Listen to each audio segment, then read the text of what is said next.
ગોળ લઈ અને તેને તપેલીમાં નાખી અને તેની ચાળણી બનાવવાની. તો તમે જોઈ શકો છો તેમાં થોડું તેલ પણ રેડવાનું, કારણ કે તે ચાળણી અંદર ચોંટી ના જાય તે માટે. તમે જોઈ શકો છો કે આપણી ચાળણી કેવી મસ્ત બની છે.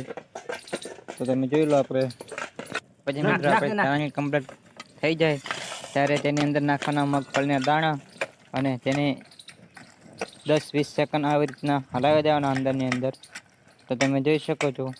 ત્યાર પછી આપણે લેવાની એક ડીશ કે થાળી ગમે તે, અને તેની અંદર તેલ થોડુંક લગાવી અને તેને અંદર ઉપર તે નાખી દેવાની અને તે પાથરી દેવાની. તમે જોઈ શકો છો કે આપણી ચીક્કી બનીને થઈ ગઈ છે તૈયાર.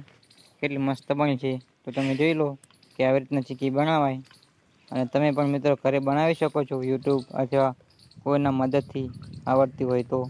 તમે મિત્રો જોઈ શકો છો કે આપણી ચીક્કી કેવી મસ્ત બની છે અને તે ભાગે પણ છે સરળ રીતે. તો તમે જોઈ લો. તમે પણ ઘરે ટ્રાય કરજો ચીક્કી બનાવવાનું. મિત્રો તમને અમારો વ્લોગ પસંદ આવ્યો હોય તો લાઈક, શેર અને સબસ્ક્રાઈબ જરૂર કરજો.